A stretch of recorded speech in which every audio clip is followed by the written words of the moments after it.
नमस्कार, आप देख रहे हैं वाइब्रेंट बिहार झारखंड और ये है हमारा खास शो टू द पॉइंट। मैं हूं आपके साथ मुदिता। क्या बिहार की सत्ता का रिमोट कंट्रोल अब नए हाथों में जाने वाला है? चंपारण की सड़कों पर आधी रात को उमड़ा ये जनसैलाब क्या सिर्फ स्वागत है या फिर कि नीतीश कुमार की सोची समझी रणनीति का हिस्सा है जिसने विरोधियों की नींद उड़ा दी है? निशांत कुमार जो अब तक कैमरे और लाइमलाइट से कोसों दूर थे, अचानक सड़कों पर क्यों है? टू द पॉइंट ये है कि क्या नीतीश कुमार ने अपने लौह पुरुष वाली छवि को अब निशांत के जरिए एक सॉफ्ट और इमोशनल मोड़ दे दिया है। आज हम इस यात्रा के पीछे के उन गुप्त राजनीतिक समीकरणों को डिकोड करेंगे जिन्हें शायद मुख्य धारा का मीडिया देख ही नहीं पा रहा। निशांत कुमार ने अपनी यात्रा के लिए पश्चिम चंपारण को ही क्यों चुना?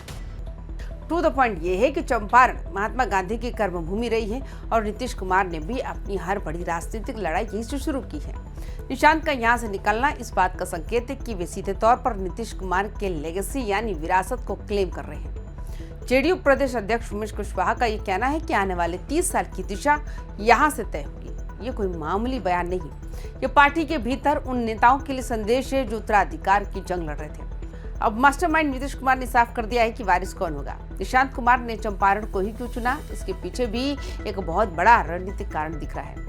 नीतीश कुमार ने अपने पूरे रणनीतिक जीवन में जब भी खुद को संकट में पाया, किसी बड़े बदलाव की तैयारी की, तो उन्होंने चंपारण को ही अपना आधार बनाया। टू द पॉइंट ये है कि चंपारण से शुरू हुई ये यात्रा ये संदेश देती है कि निशांत कुमार सिर्फ एक नेता की बेटा नहीं, बल्कि नीतीश कुमार के उसी चंपारण मॉडल के अगले उत्तराधिकारी हैं। जेडीयू प्रदेश अध्यक्ष उमेश कुशवाहा का इसे ऐतिहासिक कहना ये साबित करता है कि पार्टी अब निशांत को केवल एक सामाजिक कार्यकर्ता के रूप में नहीं, बल्कि भविष्य के सबसे बड़े नेतृत्वकर्ता के रूप में प्रोजेक्ट कर रही है। चंपारण की सड़कों पर निशांत कुमार का ये शक्ति प्रदर्शन महज एक दौरा नहीं, बल्कि जेडीयू के भीतर की एक बड़ी हलचल का नतीजा है। पिछले कुछ समय से जेडीयू के भीतर उत्तराधिकार को लेकर कई कयास लगाए जा रहे थे, लेकिन निशांत का इस तरह जमीन पर उतरना उन सभी अटकलों का विराम लगाता दिख रहा है। टू द पॉइंट ये है कि नीतीश कुमार ने अपने सबसे भरोसेमंद वारिस को उसी चंपारण से लॉन्च किया है जहां से उन्होंने खुद अपनी पहचान बनाई थी। जेडीयू प्रदेश अध्यक्ष उमेश कुशवाहा का इसे ऐतिहासिक कहना साफ संकेत है कि पूरी पार्टी अब निशांत के पीछे खड़ी है।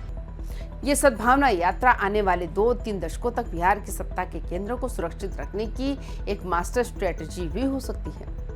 लक्ष्मीपुर में निशांत का थारू और अनुसूचित जाति के लोगों के साथ जमीन पर बैठना सिर्फ सादगी नहीं है। सियासी समीकरण यह है कि थारू समाज नीतीश कुमार का सबसे वफादार और साइलेंट वोटर माना जाता है।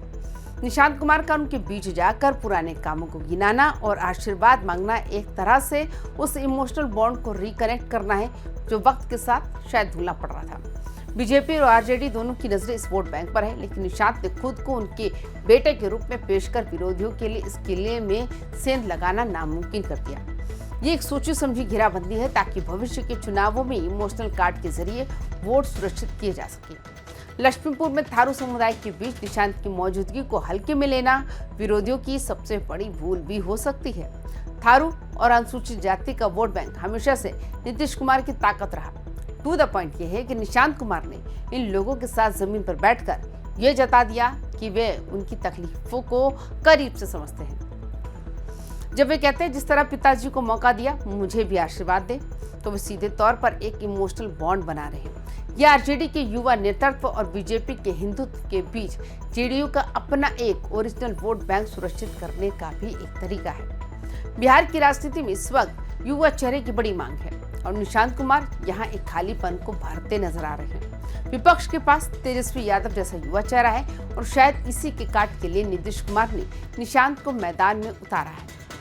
टू द पॉइंट ये है कि निशांत की सादगी और बिना किसी तामझाम के लोगों के बीच जाने वाली छवि उन्हें अन्य नेताओं के बेटों से अलग खड़ा करती है। थारू समाज के बीच बैठकर आशीर्वाद मांगना ये दिखाता है कि वे अपनी जड़ों को मजबूत कर रहे हैं। ये सीधे तौर पर उन युवाओं को टारगेट करने की कोशिश है जो विकास और शालीनता के मेल को पसंद करते हैं। वाल्मीकि नगर के मंदिरों में पूजा अर्चना और महर्षि वाल्मीकि की प्रतिमा पर माल्यार्पण निशांत कुमार का एक नया अवतार है।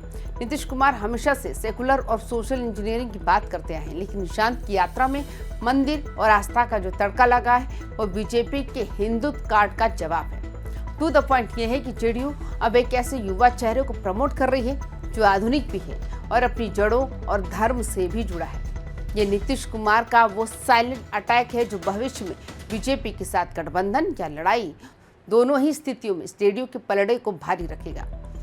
सद्भाव यात्रा के दौरान निशांत का अंदाज भले ही सादा दिखा हो, लेकिन कार्यकर्ताओं के साथ उनकी बैठकें पूरी तरह प्रोफेशनल पॉलिटिक्स वाली थी। एक तरफ फूलों से स्वागत होता है और लड्डुओं से तौला जाता है, लेकिन बेतिया रवाना होने से पहले कार्यकर्ताओं को संगठन की मजबूती पर काम करने की सलाह देना ये बताता है कि निशांत का फोकस सिर्फ भीड़ जुटाने पर नहीं बल्कि बूथ लेवल तक पकड़ बनाने पर है। टू द पॉइंट ये है कि जहाँ विपक्षी दल अभी गठबंधन के गणित मूल जो है, वही निशांत कुमार ने चंपारण से संगठन की एक ऐसी नई ऊर्जा फूंक दी है जो आने वाले चुनावों में गेम चेंजर साबित हो सकती है। किसी भी यात्रा की सफलता सिर्फ भीड़ से नहीं बल्कि कार्यकर्ताओं के जोश से भी तय होती है। निशांत ने बेतिया रवाना होने से पहले कार्यकर्ताओं के साथ जो अनौपचारिक संवाद किया वह किसी मंझे हुए राजनेता की निशानी है। टू द पॉइंट ये है कि कार्यकर्ताओं को संगठन की मजबूती का मंत्र देना ये बताता है कि वे सिर्फ वोट मांगने नहीं आए हैं बल्कि अपनी सेना तैयार करने आए हैं। इंडो नेपाल बॉर्डर से लेकर बेतिया तक गाड़ियों की लंबी लंबी कतारें ये साबित करती हैं कि जेडीयू का कैडर अब निशांत के नाम पर फिर से एकजुट हो रहा है। ये संदेश विरोधियों के लिए एक बड़ी चेतावनी है। तो क्या निशांत कुमार खुद ये सब कर रहे हैं? सियासी हकीकत यह है कि इसके पीछे नीतीश कुमार का वो अनुभव है जिसने बिहार की राजनीति को 2 दशकों तक अपने इशारों पर नचाया। निशांत का बिना सुरक्षा तामझाम के लोगों से मिलना, सादगी दिखाना और युवाओं के बीच सेल्फी का क्रेज ये एक नई ब्रांडिंग है। नीतीश कुमार चाहते हैं कि तेजस्वी यादव के युवा जोश का मुकाबला करने के लिए उन्हें भी एक युवा, साफ सुथरा और विरासत वाला चेहरा चाहिए था। निशांत कुमार सिर्फ एक चेहरा नहीं बल्कि नीतीश कुमार का वो ब्रह्मास्त्र है जिसे उन्होंने सही समय पर सही जगह से लॉन्च किया। चंपारण का ये जोश आने वाले दिनों में पटना की कुर्सियों को हिलाने का दम रखता है। तो आपको क्या लगता है, क्या निशांत कुमार बिहार की राजनीति में तेजस्वी यादव को कड़ी टक्कर दे पाएंगे या फिर ये सिर्फ एक और राजनीतिक लॉन्चिंग है? अपनी राय हमें कमेंट बॉक्स में जरूर बताएं। वाइबिन बिहार के साथ जुड़े रहें, चैनल को सब्सक्राइब करें। नमस्कार।